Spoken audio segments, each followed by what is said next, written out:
Assalamualaikum warahmatullahi wabarakatuh. Nama saya Farhan Izzati binti Muhammad Tahir. Nombor matriks A211013.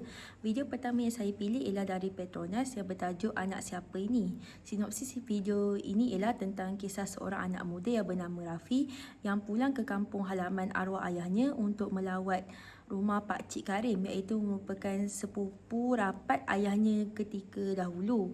Jadi apabila dia sampai, ramai saudara mara, makcik-pakcik, nenek, atuk tanya, anak siapa ini? Jadi bila dekat sini nampaklah mereka tak tahu identiti anak muda ini dan menunjukkan bahawa situasi ini timbul dan keruan ini timbul kerana antara salah faham antara ahli keluarga. Namun akhirnya identiti anak itu diketahui di hujung video itu. Pengajaran, pentingnya hubungan kekeluargaan dan komunikasi yang jelas.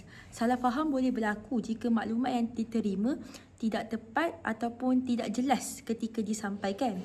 Jadi, kita perlu perhatikan cara kita bertanya dan berinteraksi untuk pastikan info yang kita dapat dan info yang kita ingin salurkan itu sentiasa tepat. Kaitan dengan proses komunikasi ialah penghantar mesej merupakan ibunya yang di talian lagi satu dan penerima mesej ialah Rafi, iaitu anak ibunya. Maklum balas, anaknya bertanya soalan dan saluran komunikasi mereka ialah melalui virtual ataupun melalui panggilan telefon.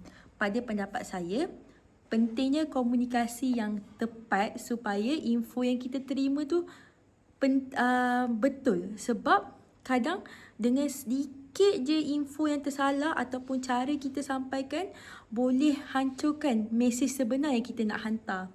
Jadi bagi saya, pentingnya komunikasi dengan cara yang betul dan tepat. Video kedua yang saya pilih ialah dari Full Feedback yang bertajuk Indahnya Raya. Sinopsis cerita ini ialah tentang proses bagaimana sepasang suami isteri menjalani hari raya dan persiapan mereka. Bagi saya, proses komunikasi yang berlaku di sini ialah penghantar mesej ialah pasangan suami isteri tersebut dan penerima merupakan saya sebagai penonton. Pengajaran yang saya terima ialah bahawa kebahagiaan itu tidak hanya berhenti kepada keluarga sahaja, sebab bila kita tengok video ni sebenarnya dia sebut nama Kira. Saya fikir Kira itu anak mereka, tapi Kira itu merupakan haiwan peliharaan mereka, kucing mereka. Jadi pada pendapat saya, sangatlah penting untuk kita betul-betul faham mesej yang disampaikan. Oleh kerana sebab benda kecil, sebab nama tu saja, saya sendiri sebagai penonton fikir ianya manusia, tapi ianya merupakan tentang seekor kucing. Jadi pentingnya lah bahawa kita betul-betul tafsir mesej yang kita baca, lihat dan terima.